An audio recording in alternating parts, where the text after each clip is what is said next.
जय श्री कृष्ण। आदरणीय बंधुओं, रज रानी की कृपा से, रस रानी अर्थात श्री यमुने पट रानी की कृपा से और ब्रज रानी अर्थात ब्रज की अधिष्ठात्री देवी राधा रानी की कृपा से यदि आपको वृंदावन में वास करने का सुअवसर प्राप्त हुआ है तो आप बड़े सौभाग्यशाली हैं, क्योंकि श्री धाम वृंदावन में वास करने की अनुमति उन्हीं को मिलती है जिस पर श्री राधा रानी की कृपा होती है। श्री राधा रानी की कृपा के बिना किसी को भी वृंदावन में वास करने की अनुमति नहीं मिलती। ये बिल्कुल सत्य है। बंधुओं, यदि हम सौभाग्य से श्री धाम वृंदावन में रह रहे हैं तो हर धाम की अपनी एक रहनी होती है।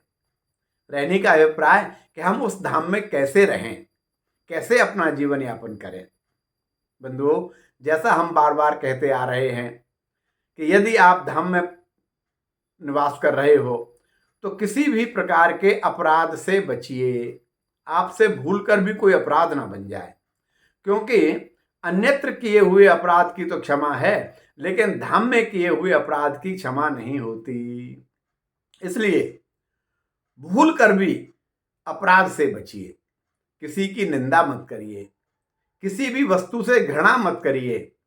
ऐसा मत सोचिए कि श्री धाम वृंदावन में देखिए कितनी गंदगी है, श्री यमुना जी का स्वरूप कैसा हो गया है, जल कैसा है। नहीं, ये सब वही दिव्य हैं, वही भव्य हैं, इनमें वही स्वरूप है जो श्री कृष्णचंद्र आनंद कांत के समय का था।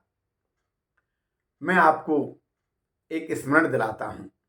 एक समय जब राजीव गांधी प्रधानमंत्री थे, उस समय श्री देवहरा बाबा श्री धाम वृंदावन में मचान बनाकर यमुना किनारे रह रहे थे।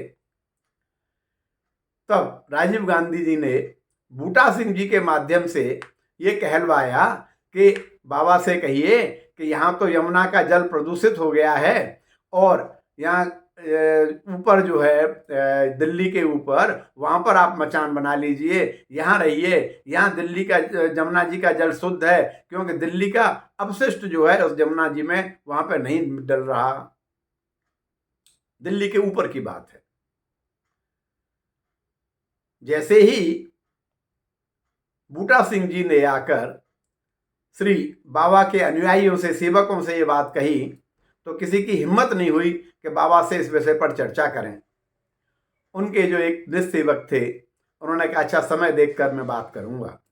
और एक समय उन्होंने जब देखा बाबा प्रसन्न मुद्रा में हैं तो उन्होंने कहा कि बूटा सिंह जी का समय का मैं समाचार आया था, वो कह रहे थे कि आप राजघाट के ऊपर वहाँ पर आप व्यवस्था कर लीजिए दिल्ली में, तो आपको जो है वहाँ पर यमुना जी का शुद्ध जल मिल जाएगा। यहाँ तो यमुना प्रदूषित हो गई हैं। बाबा के पास उस समय एक मटकी रखी हुई थी। उन्होंने जोर से वो मटकी अपने शिष्य के सिर पर दे मारी और कहा, अरे दुष्ट, यमुना जी में, यमुना के जल में तुझे प्रदूषण दिखाई दे रहा है, यमुना को दूषित कर रहा है। दूषित तेरा मन है, तेरी बुद्धि मलिन हो गई है। और उन्होंने 2-3 दिन तक उस शिष्य से बात नहीं की। सौभाग्य से आगरा के आईजी बाबा के दर्शन करने आए सायंकाल के समय। बाबा ने कहा, देखो इस मूर्ख को, ये यमुना जी में मलिन बुद्धि रख रहा है, इसको जाओ, उसको लेके जाओ और यमुना जी में स्नान कराओ और तुम भी लेके जाओ। और जब वो वहां पर यमुना किनारे पहुंचे तो क्या देखते हैं कि यमुना जी में पवित्र एकदम निश्चल जल है और कमल के फूल खिले हुए हैं और इतनी दिव्यता है, इतनी भव्यता है और इतनी निर्मलता है उस जल में, देखकर सब दंग रह गए। और जो आईजी साहब थे वो तो अपने वस्त्र समेत ही गंगा जी में डुबकी लगा दी उन्होंने। उन शिष्यों को अपनी भूल का एहसास हुआ। बार बार आकर यमुना महारानी से क्षमा मांगी, अपने गुरुदेव से क्षमा मांगी। तो मित्रों, हमारी यमुना जी का वही चिन्मय स्वरूप है, वृंदावन का वही चिन्मय स्वरूप है। इसमें किसी भी प्रकार की हेयता, किसी प्रकार की इसमें हम ऐसा भाव ना रखें कि अरे ये तो अशुद्ध है, या इस प्रकार की हमारी बुद्धि मलिन ना हो, वहां देखकर हम नाक मुंह सिकोड़ने लगे। और सबसे जो महत्वपूर्ण है वो ये है कि हम भक्ति पूर्वक भजन किस प्रकार करें। देखिए, वैसे तो भक्ति के 9 स्वरूप बताए हैं। श्रवणम कीर्तनम श्रवणम कीर्तनम विष्णोरमणम पाद सेवनम अर्जनम बंधनम दास्यम सख्यात्मक निवेदनम। श्रवण, जैसा राजा परीक्षित ने श्रवण किया।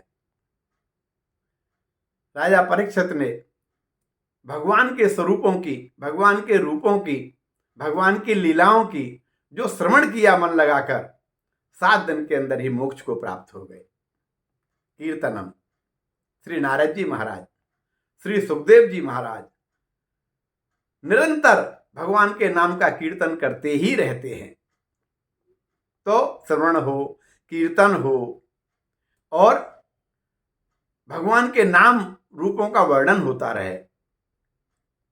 पाद सेवनम, उनके चरणों की सेवा करते रहें, जैसे माता लक्ष्मी निरंतर भगवान के चरणों की सेवा करती रहती हैं। अर्चनम, वंदना करते रहें।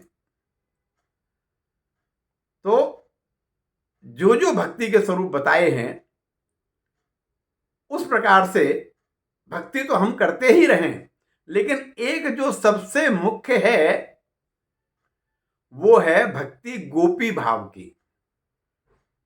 क्योंकि जो दास्य भाव है उसमें तो वह दास बनकर अपने स्वामी की सेवा करता है।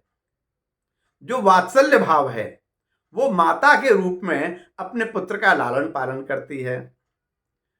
साख्य भाव है, सखा भाव है, वह भगवान श्री कृष्णचंद्र आनंद कंद को अपना सखा मानती है। और कांत भाव है जिसमें ठाकुर जी को अपना प्रियतम के रूप में माना जाता है। लेकिन मित्रों, गोपी भाव एक अद्भुत है कि उसके अंदर ठाकुर जी को अपना सर्वस्व मान लिया जाता है कि जो भी कुछ है, मेरे स्वामी, मेरे ठाकुर, मेरे सखा, मेरे पुत्र, मेरे पति, जो कुछ हैं मेरे ईश्वर हैं, मेरे कृष्णचंद्र आनंद कंद हैं, मेरे प्रियतम हैं, मेरे प्राण प्यारे हैं, मेरे श्याम सुंदर हैं। अपना कुछ नहीं है, किंचित मात्र भी अपने सुख का भान नहीं होता कि मुझे ये चाहिए। नहीं, मेरे प्रीतम को क्या अच्छा लगेगा, मेरे श्याम सुंदर को क्या पसंद है, मैं वही करूं। देखिए, एक सखी की भावना मैं आपको बताऊं कि जब मंगला आरती हो रही होती है तो एक तो रात्रि में शयन भोग आरती के बाद बड़पट बंद हो गए और इतने समय के पश्चात रात्रि से लेकर प्रातः मंगला के समय कितना विरह उस सखी को हुआ होगा। तो पलकांतर विरह किसे कहते हैं कि निमिष मात्र जब आरती हो रही है, मंगला आरती हो रही है और वो गोपी जब दर्शन कर रही है तो दर्शन करते समय उसकी जो पलकें गिर रही हैं, पलकें गिरने में कितना समय लगेगा, निमिष, जरा सा। तो वो पलकें गिरने में भी जो विरह हो रहा है गोपी को, वो कह रही है कि मेरी इच्छा तो ऐसी कर रही है कि इन जो मुझे कष्ट हो रहा है, ये ऐसा लगता है कि गरम गरम सलाखें मेरी आंख में डाल दी हैं जब ये पलक नीचे गिरती हैं। तो मेरी इच्छा हो रही है कि मैं इन पलकों को काट दूं। फिर मन में भाव आता है, अरे श्री कृष्णचंद्र आनंद कंद जब हमारे मुखारविंद को देखकर प्रसन्न होते हैं तो उनकी प्रसन्नता से मैं उनको क्यों वंचित करूं। वह मेरी पलकें नहीं होंगी, ऐसे कुरूप स्वरूप को देखकर उनके मन में दुख होगा। तो अपने लिए नहीं, भगवान श्री कृष्णचंद्र आनंद कंद के सुख के लिए कह रही हैं, चलो ठीक है, मुझे कष्ट हो रहा है, विरह हो रहा है, लेकिन मेरे श्याम सुंदर को तो सुख मिल रहा है। तो ये जो गोपी भाव है, ऐसा भाव हमारे अंदर अगर वृंदावन में बना रहे तो हम शीघ्र ही श्री किशोरी जी की और ठाकुर जी की कृपा प्राप्त कर सकते हैं। बंधुओं, अन्य बहुत सारे भाव हैं, लेकिन गोपी भाव अद्वितीय है जिससे हम ठाकुर जी को सहज में अपने बस में कर सकते हैं। और एक और है, वो है राधा भाव। उसकी तो कल्पना करना ही हम जैसे जो कलयुगी जो मनुष्य हैं, प्राणी हैं, उनके लिए संभव ही नहीं है। राधा भाव क्या है कि जिसमें स्वयं भगवान का स्वरूप हो जाते हैं। श्याम श्याम पुकार करके श्याम रूप हो गई। जब भगवान पत्र लिखते हैं उद्धव को ब्रज भेजने के लिए, और पत्र लिखते लिखते समय जब श्री किशोरी जी का स्मरण होता है तो स्वयं किशोरी स्वरूप बन जाते हैं और उद्धव से पूछते हैं कि कृष्ण कहाँ हैं, मेरे प्रियतम कहाँ हैं। उद्धव जी कहते हैं आप ही तो किस कृष्ण हो। हाँ, मैं ही कृष्ण हूं। और यही भाव जब होता है, जब महारास में श्री कृष्णचंद्र आनंद कंद गोपियों को और श्री किशोरी जी को छोड़कर अंतर ध्यान हो जाते हैं, अंतर्निहित हो जाते हैं। हाँ, अंतर ध्यान शब्द अलग है, अंतर्निहित अलग है। अंतर ध्यान नहीं होते, अंतर्निहित होते हैं। क्योंकि अंतर ध्यान अगर हो जाते तो गोपियों के प्राण तत्काल वहीं निकल जाते। अंतर्निहित होने का अभिप्राय यह है कि जो स्वरूप सामने था, जो दिखाई दे रहा था, वो अब उनके हृदय में पहुंच गया है और सामने दिखाई ना देके वो हृदय में धारण किए हुए हैं। तो उस समय विरह कर रही हैं किशोरी जी, कृष्ण कृष्ण कृष्ण कृष्ण करके करते करते और स्वयं कृष्ण रूपी हो गई। और तब वो सखियों से पूछती हैं, अरे सखियों, राधा कहाँ है, मेरी प्राण प्यारी कहाँ है। तो ये राधा भाव है। राधा भाव में एक दूसरे के जैसे ही हो जाना, तो ये तो कल काल के प्राणियों के लिए संभव नहीं है। पर हां, गोपी भाव के अंतर्गत सेवा करना, गोपी भाव जैसा भाव अपने अंदर रखना, यह संभव है कि जो कुछ भी हमारे हैं ठाकुर जी हैं। एक घटना मैं आपको और बताऊं। भक्तिमती मीराबाई जी जब वृंदावन आई तो उस समय श्री जीव गोस्वामी जी की बड़ी प्रतिष्ठा थी, बड़े विद्वान संत थे। भक्तिमती मीराबाई जी ने उनके दर्शन करने के लिए उनके निवास पर गईं और उनके सेवक होने पर करों ने कहा कि भक्तिमती माता जी, आपको दर्शन सुलभ नहीं हो पाएंगे। जीव गोस्वामी जी किसी भी महिला को दर्शन देते नहीं हैं।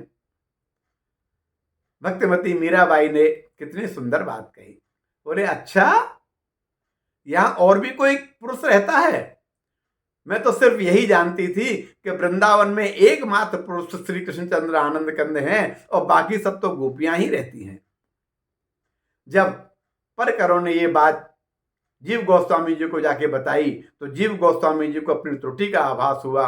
उन्होंने कानों पे हाथ रख के तुरंत क्षमा मांगी और अपने शिष्य को लेकर जहां भक्तिमती मीराबाई रुकी हुई थी वहां गए और साष्टांग दंडवत प्रणाम करके अपने अपराध की क्षमा मांगी। तो ऐसा भाव प्रत्येक साधक के अंदर आवश्यक है यदि हम भगवत प्राप्ति करना चाहते हैं। भगवान भोलेनाथ जो भक्ति को प्रदान करने वाले हैं, भोलेनाथ की कृपा से ही भक्ति मिलती है। जब भगवान भोलेनाथ वृंदावन में आए तो आप जानते हैं उन्होंने भी गोपी स्वरूप धारण किया और जब गोपी भाव की वृद्धि हुई उनकी, तब उनको महाराज में प्रवेश मिला। इसी प्रकार जब श्री ललित किशोरी जी और हमारे कुंज बिहारी के दर्शन करने की लालसा श्री देवर्षि नारद जी के मन में आई, तब उन्होंने बड़ा प्रयास करके जो योग माया हैं पूर्णमासी जी, उनकी कृपा से उन्होंने गोपी स्वरूप धारण किया और गोपी स्वरूप में जब उन्होंने तपस्या की और जब गोपी भाव जागृत हुआ, तब जाके उनको श्री ललित किशोर जी और हमारे कुंज बिहारी जी का दर्शन हुआ। आज भी नारद कुंड इस बात का साक्षी है। राधा कुंड और गोवर्धन परिक्रमा के बीच में कुसुम सरोवर के 500 मीटर दूर नारद कुंड है, जहां नारदीय गोपी के रूप में श्री नारद जी विराजमान हैं। तो बंधुओं, श्री धाम वृंदावन में, ब्रज में उपासना का जो रहस्य है और भगवत प्राप्ति का जो सहज उपाय है, वो है गोपी भाव से आराधना करना, गोपी भाव से रहना।